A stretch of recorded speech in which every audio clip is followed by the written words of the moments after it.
Unaware the wife he ignored was about to close a 60 billion contract, billionaire husband left his wife and sick child for his mistress. What she did next shocked him. He didn't just walk out. He stood at the foot of a hospital bed, looked at his son struggling to breathe, then turned his back on both of them. The smell of antiseptic filled the room as Anna Morgan held their weak 8-year-old boy, Liam, in her arms. Her husband, Mark, billionaire investor, perfectly dressed, perfectly cold, adjusted his cufflinks and said, "I can't do this anymore. You're draining me, Anna." The words hit harder than any storm. Anna's hands shook as she tried to keep Liam calm. The machines beeped softly around them. Mark grabbed the small overnight suitcase she had packed so he could stay by Liam's side, walked to the door, and left without touching his son's hand. On the other side of that door, his world was already waiting. A luxury penthouse, a new life, and a mistress who whispered that he deserved better. He thought he was trading a tired wife and a sick child for excitement and freedom. He thought Anna would stay stuck, buried under hospital bills and quiet tears. He thought she would beg. What he never knew was this: the woman he ignored in that hospital room was days away from closing a 60 billion contract. While he texted his mistress from hotel rooms and secret dinners, Anna was the one foreign investors called. While he complained she was too busy, she was the mind behind a deal that would shake the entire financial world and rewrite both of their futures.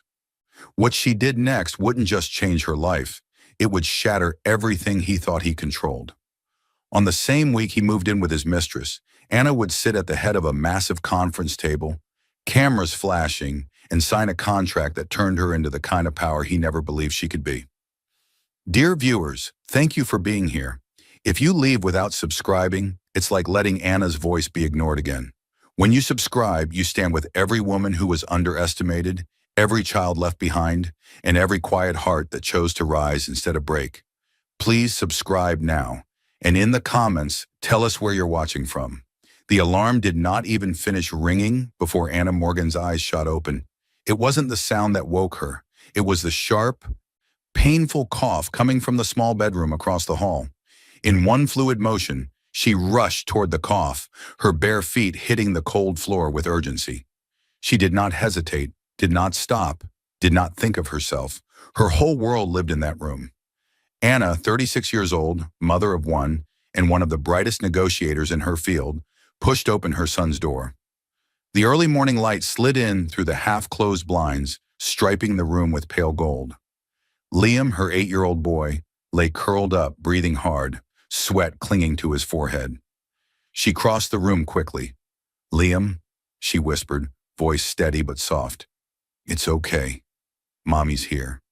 This was who Anna was: steady, focused, selfless. The kind of woman who remembered every doctor's instruction, every medication schedule, every hopeful sign. She kept track of Liam's needs with the precision of someone who had already given up sleep, comfort, and half her life just to keep him safe. She did all of it without complaint. On the nightstand beside his bed, her laptop sat open, its screen still glowing from work she had been doing before finally closing her eyes for an hour. Rows of financial models filled the display. At the top of the spreadsheet, a small label read, "Projected valuation, $60,000 billion. Confidential draft." She looked at the number for a second and whispered, almost to herself, "If this works, it could change everything for us." Numbers, forecasts, negotiation notes. This was her other reality.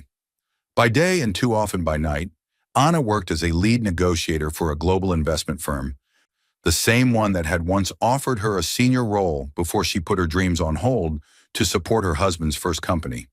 She balanced motherhood and high-stakes finance with a quiet fearlessness most people never saw. It wasn't inherited wealth or luck that brought her here. Anna came from almost nothing. A brief flash of memory crossed her mind, years ago in a small rented office with peeling paint. She remembered sitting nervously across from her mentor, a sharp-eyed woman named Grace, who once told her, "Anna, you have a gift for seeing value where others don't. Don't let anyone dim that." That sentence lived inside her. It shaped her, strengthened her, guided her. The office she eventually built, the small savings she grew, the respect she earned, none of it came easy. Anna learned how to survive on grit, brick by brick, night after night, while Mark worked on his own rise and slept soundly through hers. She measured Liam's morning medicine, checked the dosage twice, and placed the spoon carefully against his lips. He swallowed weakly. Only when his breathing eased a little did she let out the breath she was holding. She brushed a hand through his hair. "I'll be right outside, okay? Call me if you feel worse." Liam nodded faintly. Anna stepped into the hallway, the weight of two different worlds pressing on her shoulders. The fragile world in Liam's bedroom, and the ruthless financial world waiting on her laptop. Her husband, Mark Morgan, 39 years old, tall, charming, and now a billionaire investor after taking his firm public, walked into the hallway at that moment. He smelled of expensive cologne. His suit was sharp. His watch alone could pay half of Liam's hospital bills if it came to that. He didn't glance into Liam's room. He headed straight for the mirror near the front door instead, adjusting his tie with the polished confidence that made strangers admire him at first sight. Behind closed doors, his attention was almost always somewhere else. Anywhere else. He walked right past Anna's framed certificate on the wall. Strategic Negotiator of the Year. She had earned it before she turned down a major promotion to keep their home steady while his company burned cash in the early years. Mark passed the frame like it didn't exist. He did that every day. "You look tired," he said casually, still not looking at her. "Maybe you're working too much again." Anna swallowed her irritation. "Liam had a rough night. I tried to talk to you about it yesterday, and also about the deal I'm leading." "Anna," he cut in, reaching for his watch. "We'll talk later. I'm running late. I've got investors flying in and a lunch meeting." It was always later. He grabbed his briefcase, brushing off her attempt at a real conversation. This had become their pattern. Her trying, him avoiding, her carrying the load, him drifting farther away, while telling himself work came first. As he stepped toward the door, something caught her eye.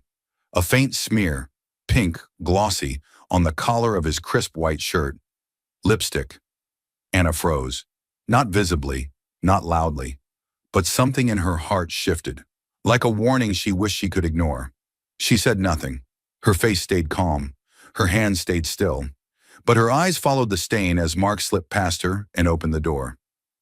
"I'll be home late," he said, already halfway outside. "Of course you will," she whispered, but only after the door clicked shut. Her heart pounded, not because she wanted to start a fight, but because deep down she knew this was not an accident, not a misunderstanding. Something deeper, something dangerous was growing beneath the surface of their marriage, and the lipstick was only the beginning. As she turned back toward Liam's room, her phone buzzed on the console table. An unknown number flashed on the screen. One short message appeared. "We need to talk." She didn't know it yet, but that message was tied to the same secret number that had been calling Mark for days, and it would pull her deeper into the truth he was trying to hide. The sound of clinking glasses hit Anna before she even stepped through the restaurant doorway. It wasn't the gentle kind of celebration sound. It was loud, sharp, careless, the kind that made her chest tighten because she already suspected what she might find. And she was right. There, at a long, polished table near the center of the upscale dining hall, sat her husband, Mark Morgan. 39, immaculate suit, confident smile. Every inch the powerful businessman he wanted the world to see. He leaned toward two other wealthy investors, laughing at something one of them said. His phone rested low in his hand, half under the table. He wasn't looking at the men. He wasn't really listening either. He was texting, fast, secretly. Anna stood near the entrance for a moment, unnoticed, a quiet observer in a room full of loud, important people. She hadn't followed him. She knew his schedule because she had helped his assistant finalize it the night before, after putting Liam to bed. When he forgot an important file he needed for his upcoming pitch, she couldn't reach him on the phone. So she checked the calendar, saw the lunch location, and brought the document herself. Her husband didn't notice her at first. He only looked up when a server stepped closer and asked, "Sir, is this your wife?" Mark's head jerked up. Surprise washed over his face. Not warmth, not pride. "Anna," he said, "what are you doing here?" She held out the file. "You forgot this on the counter. You said you needed it for the investor deck." He took it quickly, too quickly. His fingers brushed hers, but there was no gratitude in his eyes, only irritation at being interrupted. Anna stepped back, watching how he hid his phone under his napkin. She noticed the name of the contact flashing for a second before the screen dimmed. Private number. He pressed decline. On Anna's own phone screen, a small preview of a new voicemail appeared at the top. Anna, we need your input before we finalize the $60 billion proposal outline. It was from her manager at the investment firm. For a brief second, the room, the noise, the smell of expensive food, all of it blurred as the words sank in. This was the deal, the one she had been modeling for months, the one she had tried to tell Mark about the night before. Her thumb hovered over the voicemail notification, but before she could listen, Mark shifted in his seat like he wanted the subject to disappear. Your phone keeps buzzing, she said quietly. It's nothing, Mark replied, already glancing at his own screen again. Work stuff. Anna glanced at the investors. They looked relaxed, entertained. No one seemed bothered by his distraction, but something in his voice felt tight. He cleared his throat. You should go back home. Liam needs you. There it was again, the gentle push, the subtle dismissal he used whenever she tried to step into his world instead of only supporting it from the shadows. Anna nodded, but her eyes narrowed slightly.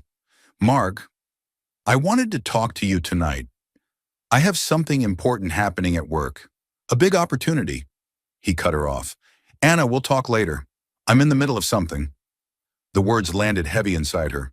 He didn't ask what the opportunity was. He didn't even pretend to care. She tried again, keeping her voice steady. It's important. It could change a lot for us. For Liam. Mark sighed impatiently. Please, not now. Just not now. He turned away from her and back to the men at the table. His body language told her everything. She didn't belong here. Not in his meetings, not in his victories, not in the version of himself he performed in front of others. And then it happened. His phone lit up once more. Mark glanced at the screen, but it wasn't the name that caught Anna's attention. It was the way his face reacted. He flinched. For a brief second, panic crossed his features. His thumb hit decline again. Then he flipped the phone face down on the table, hiding the screen completely. Anna's breath stalled. Why hide it so quickly? He leaned slightly to the side, turning his back to her. His voice dropped to a whisper almost too soft to hear. Not now, she's here. Anna heard every word. She. Who was she? The investors didn't notice. But his tone wasn't the tone of a man talking about his wife. It was the tone of someone protecting a secret. Her elbows stiffened at her sides. Her shoulders straightened. She didn't raise her voice or demand answers. She simply watched how his hand hovered over the phone, restless, like he was counting the seconds until she left so he could message whoever was on the other side of private number. A memory tugged at her. Their honeymoon, a sunny beach, her head on his shoulder, his arms around her as he said, Anna, I'll always protect this family. No matter where life takes us, I'm yours, and you're mine. That Mark felt like a stranger now. She stepped away from the table without another word. She didn't trust her voice to come out steady if she stayed.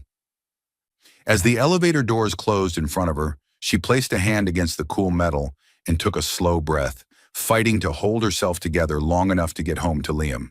Her phone buzzed again. This time it wasn't her manager. It was a text from the same private number that had just been calling Mark. 3 words. We need to talk. Anna stared at the number, unaware that the truth behind it, and the person using it, would pull her into a level of betrayal far worse than she imagined. The night hit like a storm, fast, brutal, and without warning. Anna Morgan shot upright in bed, heart hammering, to the sound of her son gasping for air. Liam's coughing wasn't normal. It was sharp, painful, and desperate. She bolted from her room and rushed into his, flicking on a soft lamp. Liam lay curled on his side, clutching his chest, each breath sounding like it scraped his lungs. Mom, it hurts, he whispered. Anna didn't hesitate. She slid her arms under him and held him close, one hand rubbing his back in slow circles. It's okay, baby, she murmured, though fear clawed at her. I'm here. Mommy's here. She grabbed her phone with her free hand and called the pediatric clinic's emergency line. Her voice stayed calm as she described his symptoms. Short, fast breaths, tight chest, fever. The nurse on the line recognized Anna's number by now. You've done everything right so far. Keep monitoring his breathing. If it gets any worse, bring him in immediately. Thank you, Anna said quietly, even though the reassurance did little to ease the knot in her stomach. She hung up and laid Liam gently back on his pillows. She wiped his forehead with a cool cloth and watched his chest rise and fall, counting each breath. Only when his coughing softened into weak sighs did she reach for her laptop. Life didn't pause, not even for a sick child. Her email inbox was full. Meeting requests, updated models, questions from the foreign investor team about tomorrow's briefing. Her company needed her ready. The world on that screen expected her to think clearly, even when her world at home was shaking. A voicemail icon blinked. She put one earbud in and pressed play. Anna, it's Laura, her manager said, voice warm but urgent. I hope everything is okay with Liam. We need you sharp for negotiations next week. This could be monumental. Call me first thing in the morning. In the background, a softer voice, Laura's assistant, could be heard saying, They're already calling it the $60 billion deal. The phrase slipped through the speaker like a whisper and landed heavy in Anna's chest. This was the deal. The same opportunity she had tried to mention to Mark at the restaurant, the one he brushed aside. Anna's jaw tightened. She closed her eyes and, for a moment, drifted back years. Before Liam, before Mark became the rising star, before their marriage felt like a business negotiation she was losing. She had sat in a bright conference room, hands clasped, heart racing. A hiring partner from a major firm had just told her, We'd like to bring you in as a senior lead. This track could put you on the partner path in a few years. It had been her dream.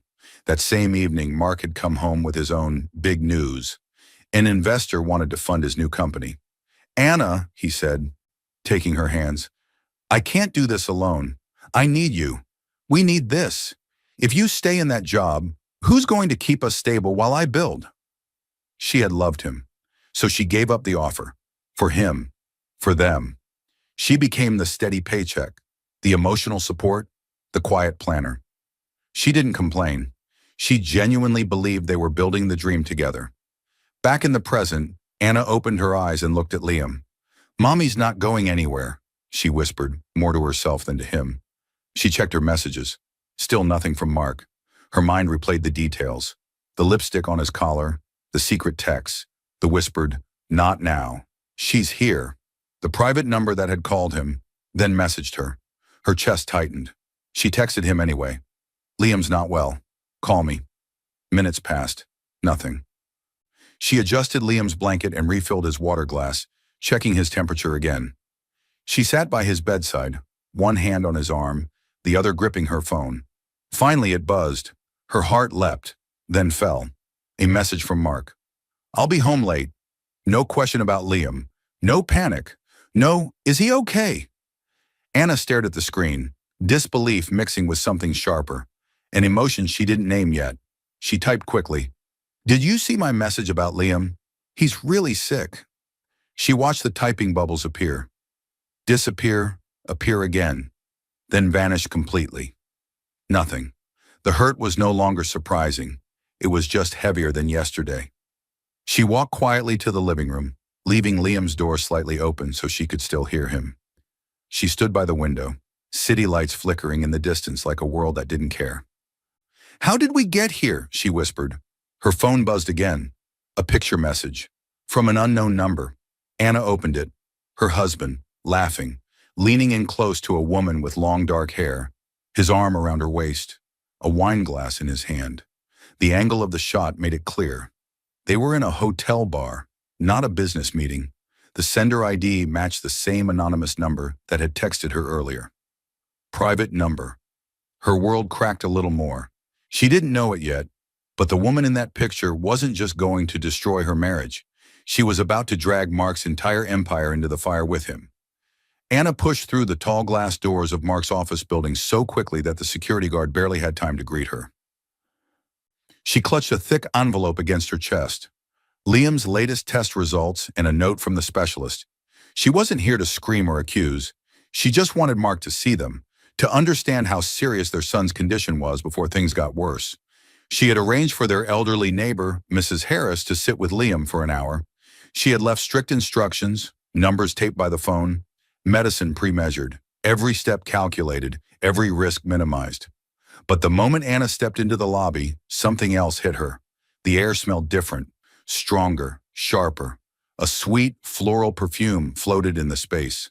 Not hers, not anything she owned, and definitely not something Mark would wear. Her heartbeat tapped faster. She moved toward the elevator, the envelope trembling slightly in her hands. By the time the doors opened on the 10th floor, Mark's private floor, the scent was even stronger. The doors slid back to reveal a small reception area. Behind the desk sat Jenny Moore, a warm woman in her mid-40s who had worked with Mark for years. Jenny had seen Anna bring lunch during late nights, had watched her sit in the lobby with sleeping baby Liam when Mark was too busy to come downstairs. Jenny knew more history than most. She stood the moment she saw Anna. "Anna, hi, is everything okay?" "Just dropping something for Mark," Anna said, her voice calm but thin. "It's about Liam." Jenny's expression softened with worry. Her eyes flicked toward Mark's closed office door, then back at Anna. "He's not in right now." Anna swallowed. "Out for a meeting?" Jenny hesitated. "He's been out a lot lately." She lowered her voice. "Not always with clients." Anna's fingers tightened around the envelope. "Do you know who he's with?" Jenny looked torn. She wasn't a gossip, but she cared about Anna. "A woman," she said quietly.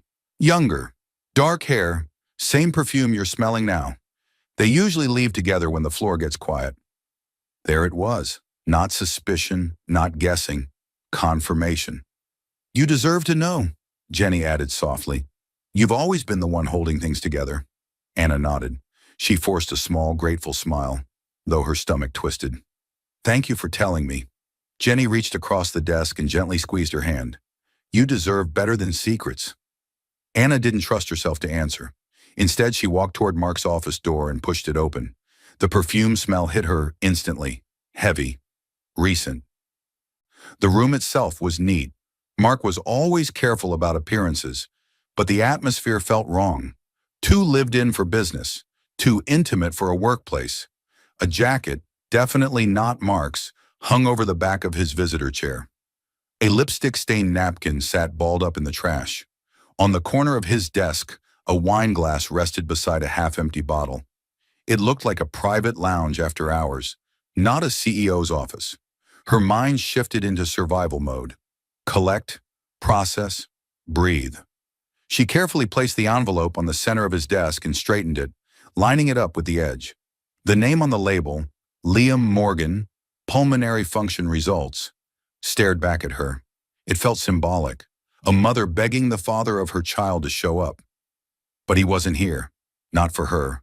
Not for Liam. She took one last look at the room, at the glass, the napkin, the jacket, and stepped out, thanking Jenny on her way to the elevator. As the elevator descended, she pressed a hand against her chest. Not to calm herself, just to remind herself that her heart was still beating. She drove home on autopilot, eyes fixed on the road, thoughts racing, perfume, the photo, the secret number, the missed calls, the distance, everything lined up now. When she walked into the house, she set her keys down quietly. No slammed doors, no dramatic gestures. Noise would make the truth feel more real, and she needed a few more seconds of pretending it wasn't. Then she saw it. Mark's navy blue blazer tossed over the arm of the couch. It hadn't been there that morning. Her stomach sank. She stepped closer and slipped her hand into the inside pocket, the way she had done hundreds of times when he left receipts or pens behind. Her fingers closed around something stiff, a hotel access card. With bold numbers printed on the front, Room 804, Anna stared at it as if it might burn her fingers. Her pulse hammered, her breath caught, her vision sharpened. She wasn't imagining things. She wasn't overreacting. She wasn't paranoid. The truth was right here in her hand, and it was worse than she had ever wanted to believe. As she stood frozen in the living room, her phone buzzed again. The screen lit up with Mark's name. He was calling. The timing, she was about to find out, would reveal everything. The moment Anna stepped through Liam's bedroom door that night, she knew things had gone from bad to terrifying. He wasn't just coughing anymore. He was burning up. His skin was so hot she flinched when she touched his forehead. His breathing came in short, sharp bursts, each one weaker than the last. "Mom," Liam whispered, voice cracking. "It hurts." Anna's chest squeezed. "I'm here," she said, lifting him gently into her arms. His body trembled against her. "I've got you. I won't leave you." The house felt too quiet, too empty, the kind of silence that made fear echo louder. She grabbed her phone and dialed Mark. Ring, ring, ring. Voicemail. She forced her voice steady. "Mark, please call back. It's Liam. He's getting worse. I think I need to take him in." She hung up and set the phone beside the bed. She soaked a cloth in cool water and placed it across Liam's forehead, whispering comfort between his shaky breaths. Minutes crawled by. No call. She tried again. Ring, ring, ring. Still nothing. Her hands shook slightly. These were the same hands that had helped steady Mark in his early business failures, that had carried the family through long nights, that now held their son while Mark didn't even pick up the phone. Her screen lit up. A text. From Mark. "Can't talk. Busy. Busy." Anna stared at the word until it blurred. Her son was struggling to breathe. His son. Their son. She typed back quickly. "It's an emergency. Liam is really sick. Call me now." She watched the screen. Seconds passed. Then a full minute. Then 2. Nothing. Her anxiety spiked. She dialed him again. This time he answered, but his voice came through low and sharp, like her call was a problem to solve, not a cry for help. "Anna, stop calling. I told you I'm busy." Noise bled through the line behind him. Soft music, clinking glasses, laughter. A woman's voice, muffled but light. Anna's stomach twisted. "Mark," she said, fighting to keep her voice calm, "I'm not calling to bother you. Liam can't breathe well. He needs you." There was a pause, a long one. When he spoke again, his voice was flat. "I can't deal with this right now." The words sliced her open, and then she heard it, the familiar mocking laugh of a woman behind him, the mistress. "She's still calling?" The woman's voice floated through, amused. Anna felt her knees weaken. "Mark," she tried again. "Please. Your son." "I said stop," he snapped. His tone dropped so the woman wouldn't hear the rest. "I told you, I'm busy. Handle it." The line went dead. Anna stared at the phone, her hands suddenly cold. Busy. Her mind flashed back without her permission. Mark in a hospital room years ago, holding newborn Liam, eyes full of tears. "I'll never abandon you too," he'd said. "Never." The memory hurt now. She blinked hard, forcing herself back to the present. There was no time to cry, no time to ask why. Liam needed her. She leaned over him again. "Baby, stay with me, okay? Mommy's here." But his breathing grew more shallow. His eyelids fluttered. Then suddenly, his body went limp. "Liam!" Anna cried, panic tearing through her as she gently shook him. "Liam, open your eyes. Please." He didn't respond. Her heart felt like it stopped. She scooped him up, wrapped him in a blanket, grabbed her keys and ran. There was no thinking now, only instinct. She buckled him into the back seat, hands clumsy with fear, then sped toward the emergency clinic, every red light feeling like a personal attack. "Hold on," she whispered through tears as she drove. "Please hold on. Please."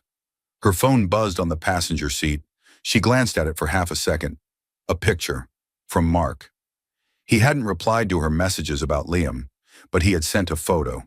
Mark and the mistress, smiling, her head on his shoulder, a wine glass in his hand. The timestamp on the image hit her like a punch. It matched the time she had first called him in panic. Her chest tightened so hard she almost missed her turn into the emergency entrance. She slammed the brakes, jumped out, and pulled Liam from the car, his body limp against her chest. "Help!" she screamed as she burst through the clinic doors. "Please, my son. He's not breathing right." Nurses and doctors rushed forward. Someone took Liam from her arms. The room blurred into movement. Voices, instructions, machines. Anna stood frozen, hands shaking violently. Her lungs struggling to remember how to work. The last thing she saw before the doors swung shut behind the medical team was Liam's small hand slipping away from hers.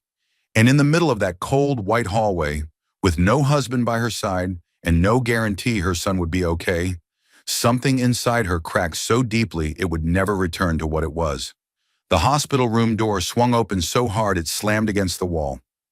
Anna jerked awake in the uncomfortable plastic chair, heart pounding. She had slept in short, broken minutes, curled beside Liam's bed. Morning light slipped through the blinds in thin streaks, soft and pale, but the echo of the door ripped through the fragile calm. Mark stood there. Not like a father who had spent the night worrying. Not like a man who had driven too fast to see if his son was okay. He stood like someone who had arrived late to an appointment he resented. His jaw was tense, his hair perfectly styled, his suit crisp, his watch gleamed. He looked like he had slept well. Anna blinked, disoriented for half a second. Then reality snapped back. The night, the collapse, the doctors rushing Liam away, the hours of fear. Mark didn't ask a single question. He didn't step toward Liam's bed. He just said one sentence. "I came to get my things." Her breath caught. "Your things." Her voice was hoarse from crying. Mark walked in, shoulders stiff, eyes cold. His gaze swept over the room and finally landed on Liam, who lay sleeping under soft hospital light, an IV in his small arm. There should have been panic in Mark's eyes. Guilt, relief. There was nothing. "Mark," Anna whispered, standing slowly. Liam collapsed. He couldn't breathe. "They said if I'd waited any longer—" "I know," he interrupted, shrugging like she was repeating a minor inconvenience. "You called. A lot." "A lot?" Anna stared at him. "You ignored every call. You sent a picture with her while he—" He looked away sharply. "I told you I was busy." "Busy," the word felt like a slap. "Anna, you're always overwhelmed," he went on. "Always dramatic, always making me feel like the bad guy." Her mouth fell open. "You're the one who didn't show up," she said quietly. "You're the one who left me alone." He waved a dismissive hand. "We're not doing this here. Not in front of everyone. I just came to pick up my suitcase." He walked over to the small closet, the one she had neatly filled last night when she thought he might come from the office and stay. He pulled out the suitcase with practiced detachment. "Mark," she said, her voice tighter now. "Where were you?" "Out," he replied flatly. "I needed space." "With her?" Anna asked. He didn't deny it. He didn't even flinch. "You've been so focused on your career lately," he said instead, turning the accusation around. "I barely recognize you. You used to be supportive." Her mind flashed to every sacrifice. The job she turned down, the late nights with Liam while he traveled, the way she rebuilt her own career in the margins of his. "My career?" she repeated. "I gave up my dream job so you could build yours. I covered our bills while your first company bled money. I did everything you asked." Mark slid a stack of shirts into the suitcase. "That was years ago," he said. "Things change." A memory cut through her. Young Mark standing in his parents' kitchen, his father leaning in with a low, hard voice. "Never tie yourself to anything that slows you down. Business first, always." It made sense now. It wasn't that Mark suddenly became cruel.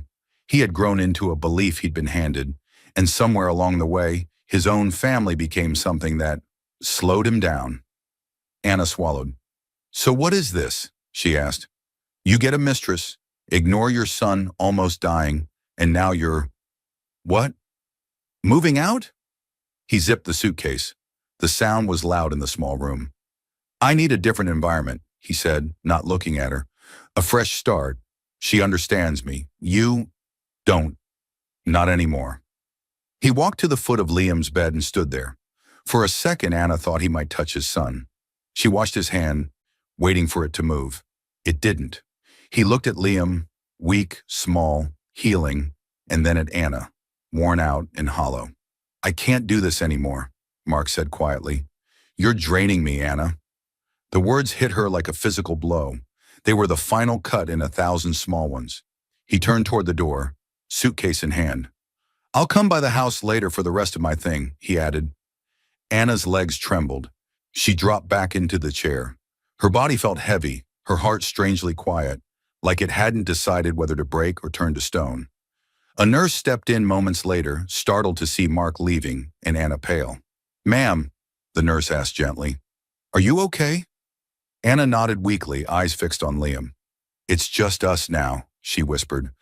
She didn't know yet that this numbness, this hollow space inside her, was about to be filled with something stronger than she had ever felt. Something that wouldn't just keep her standing, it would lift her. The house was silent, not peaceful, sharpened, like a blade waiting to be chosen. Anna sat at the edge of the living room couch, a small lamp casting a soft pool of light over the chaos on the coffee table. Medical bills, insurance forms, Liam's prescription chart, copies of Mark's recent transactions, and printed screenshots of messages he thought she would never see. Her heart pounded too fast, torn between collapse and fight. On the opposite couch, Liam lay asleep, wrapped in a blanket, his breathing finally steady. The doctors had discharged him earlier under strict instructions: regular medication, monitoring, and an immediate follow-up. She kept him close tonight, closer than ever. Every time her eyes drifted to his small face, her fear and her purpose hardened together. "He deserves better than this," she whispered. The numbness from the hospital slowly gave way to heavy reflection. When had her life become this? When had the man she trusted turned into someone who could walk out on his child in a hospital bed? When had she decided her pain was a price she had to keep paying? A memory tugged at her. Years ago, she sat in a small office with her mentor, Grace Turner. Grace had been there long before Mark's success, long before the firm took Anna seriously. Grace had clasped her hands and said, "If you ever feel trapped, build a bigger door. Never shrink yourself to fit someone else's limits." Anna had loved that line.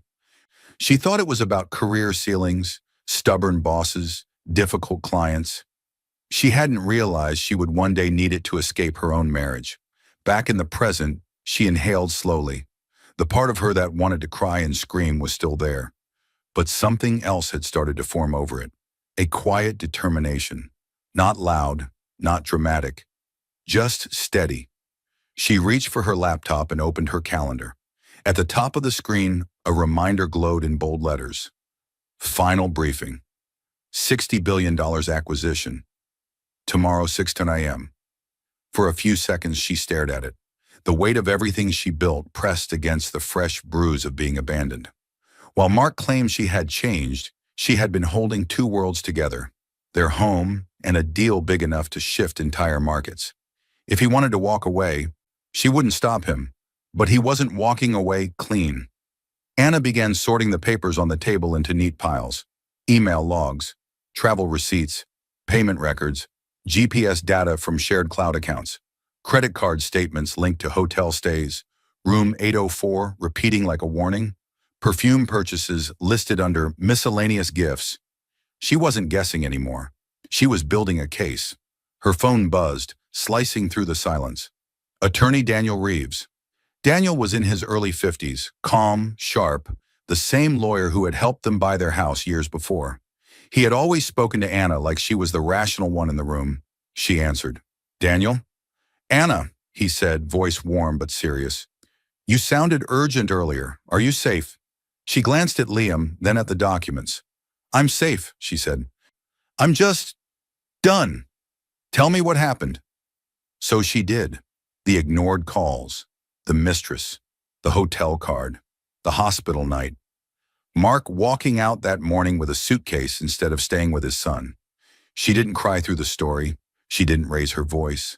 She laid it out the way she would present a negotiation, fact by fact, without hiding the cost. When she finished, there was a pause. "Anna," Daniel finally said, "you timed this perfectly." She frowned. "What do you mean?" "The evidence you've collected," he replied. "The financial logs, the hotel records, the messages, plus what our forensic accountant has already traced from his accounts. It all aligns. This is strong, legally strong." She pictured the quiet, sharp-eyed accountant she had met 2 weeks earlier in Daniel's office. She had already suspected then that Mark was funneling more than just personal money into his lifestyle. "I'm not doing this for revenge," Anna said.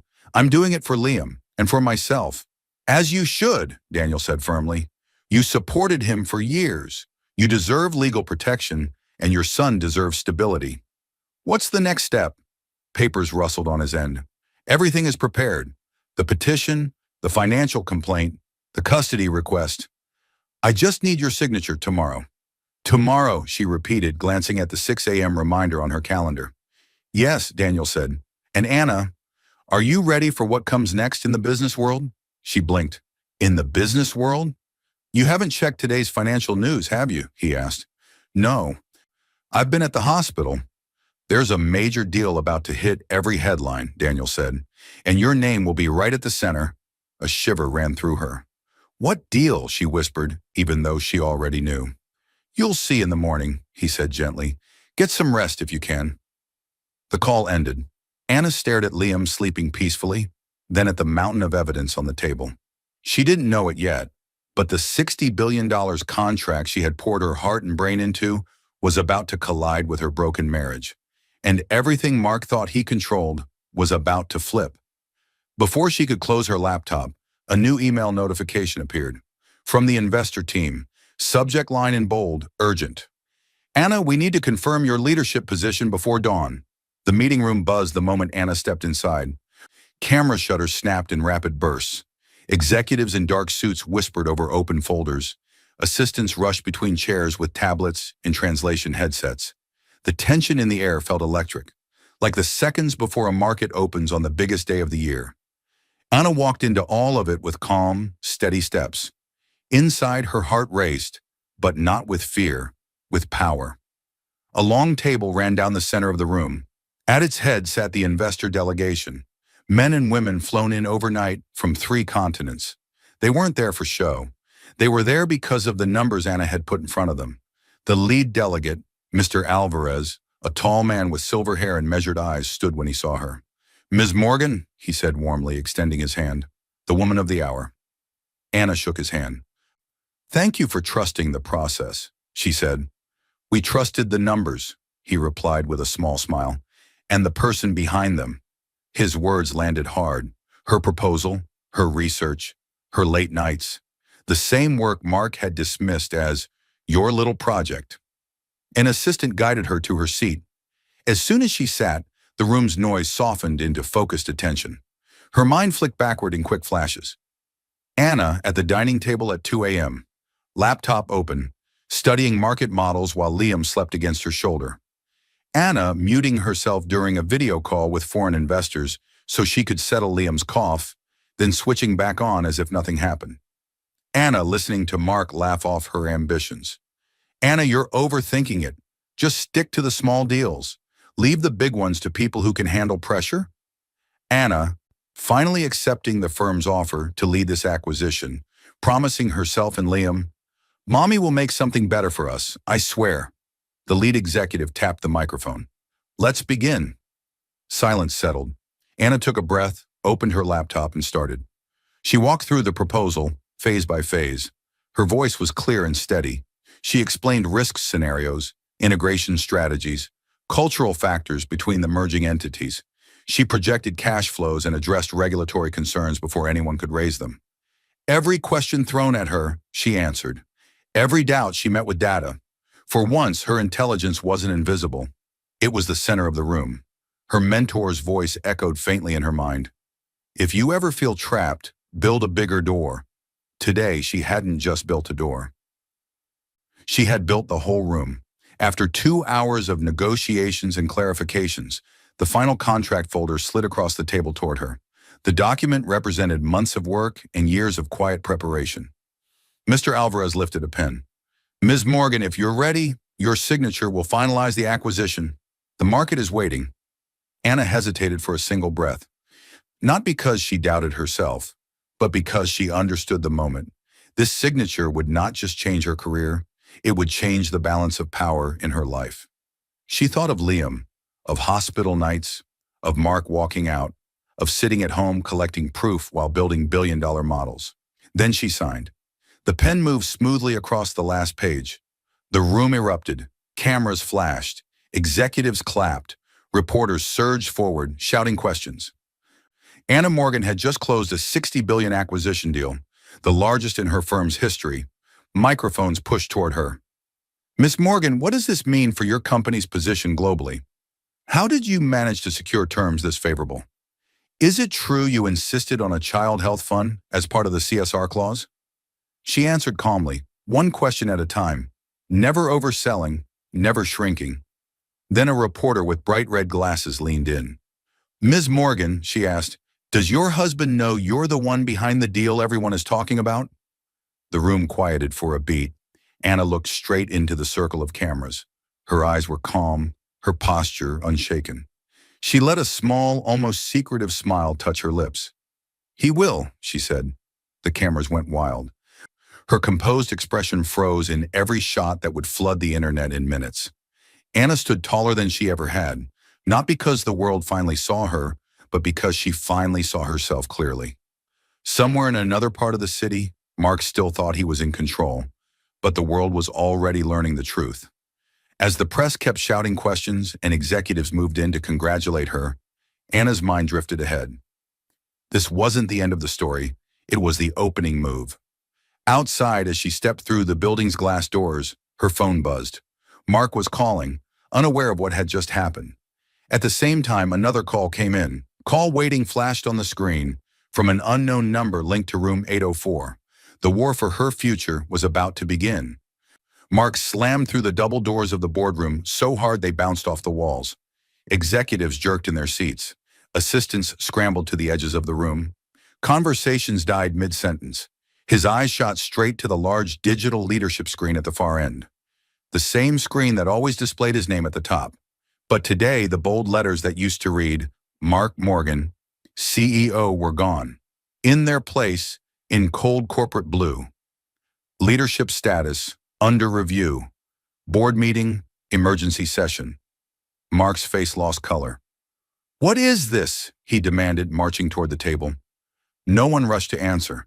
The CFO, Harold West, a cautious man in his 60s, cleared his throat. Mark, maybe you should sit. I'm not sitting, Mark snapped. Someone explain. Harold exchanged looks with the other board members.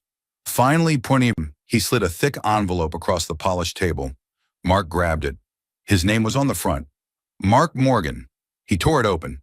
Inside was a formal letter, signed by Anna's lawyer, referencing petition for divorce grounds, infidelity, abandonment, misuse of marital and corporate assets. Attached were copies, invoices, hotel receipts, credit card statements, bank transfers, photos from room 804, screenshots of messages he thought he had deleted.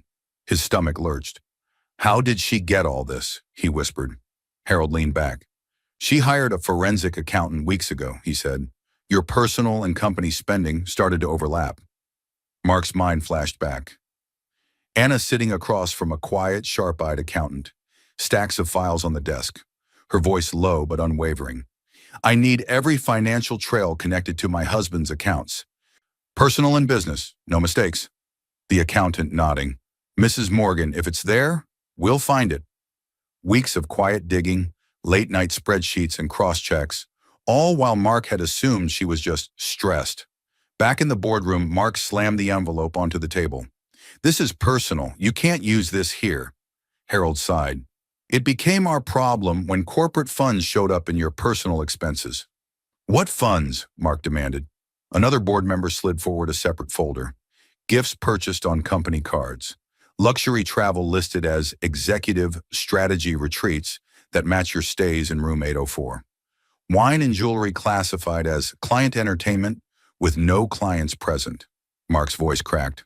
Those were relationship building. You know how this game works. Not with your mistress, the board member said plainly. Mark's mouth snapped shut.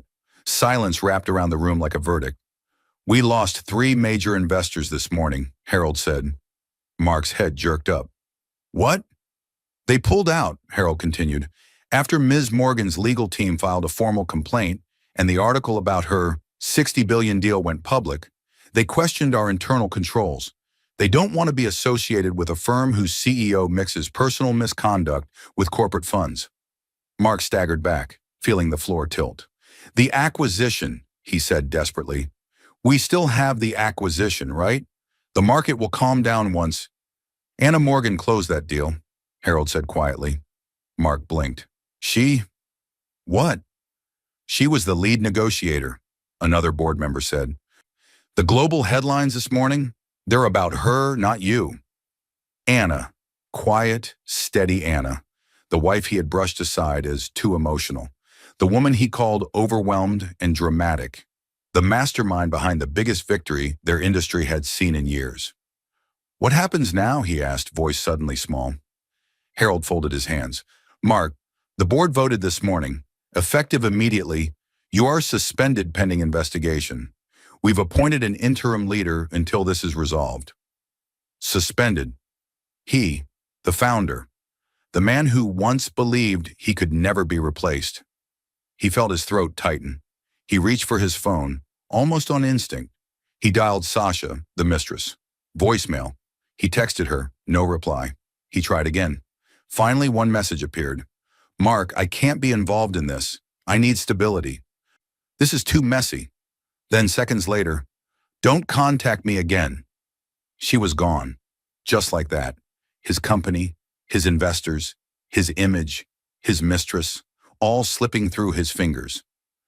I need to talk to Anna, he muttered, more to himself than to anyone else. Harold shook his head slightly. She has nothing left to discuss with you, Mark. Not here. But Mark was already walking out of the boardroom, ignoring the whispers behind him.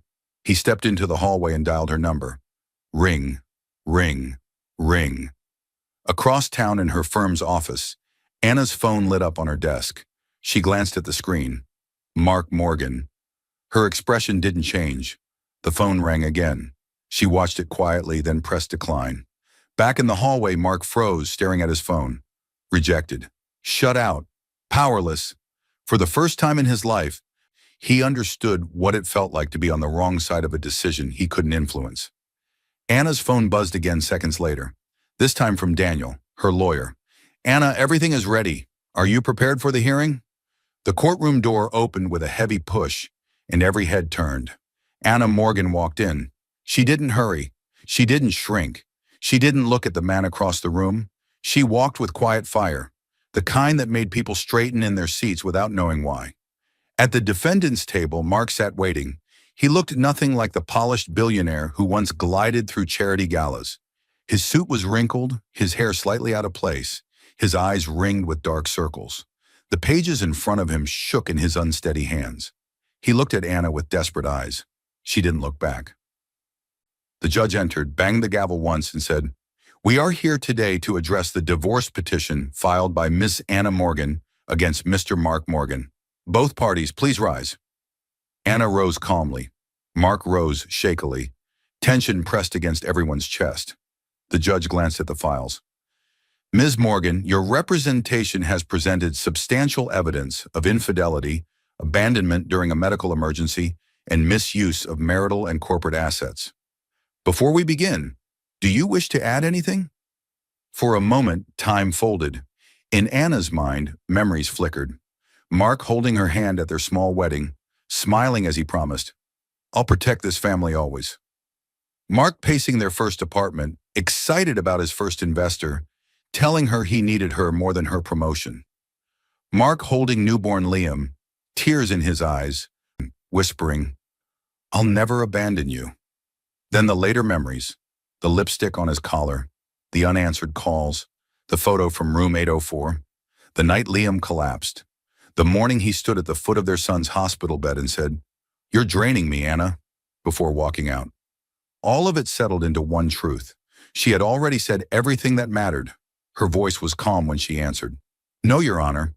Everything that needed to be shown has already been shown." The judge nodded. "Very well." Mark's lawyer stood. "Your Honor, my client wishes to make a brief statement." Mark swallowed, then faced Anna. "I made mistakes," he began. "I know I did.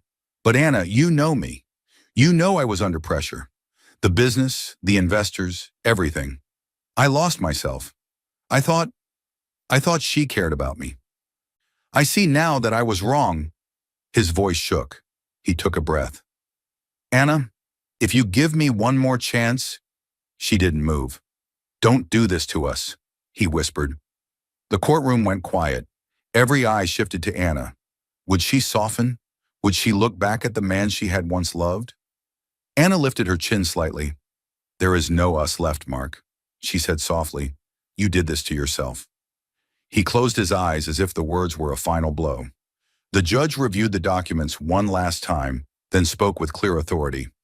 Given the evidence of repeated infidelity and emotional abandonment, and given the documented incident of failing to respond during the minor child's medical emergency, this court grants Ms. Morgan full physical and legal custody of the minor child, Liam Morgan. Given the financial misconduct, including misuse of marital and corporate assets for personal relationships, this court grants Ms. Morgan a majority share of the marital assets and protection from any liability related to Mr. Morgan's pending corporate investigation. The divorce is finalized, effective immediately. The gavel fell with a single echoing crack. It was over. Anna exhaled. Not in triumph, not in rage, in release. The storm she had survived no longer had legal chains around her. The weight she had carried for years fell away. She gathered her documents and walked out of the courtroom. The sunlight outside felt different, warmer, clearer, like the world had opened a new path and was waiting to see what she would do with it. On the courthouse steps, her phone buzzed. A news notification popped up. 60 billion deal confirmed. Lead negotiator Anna Morgan named rising industry game changer. Anna smiled softly. Not a gloating smile, a free one.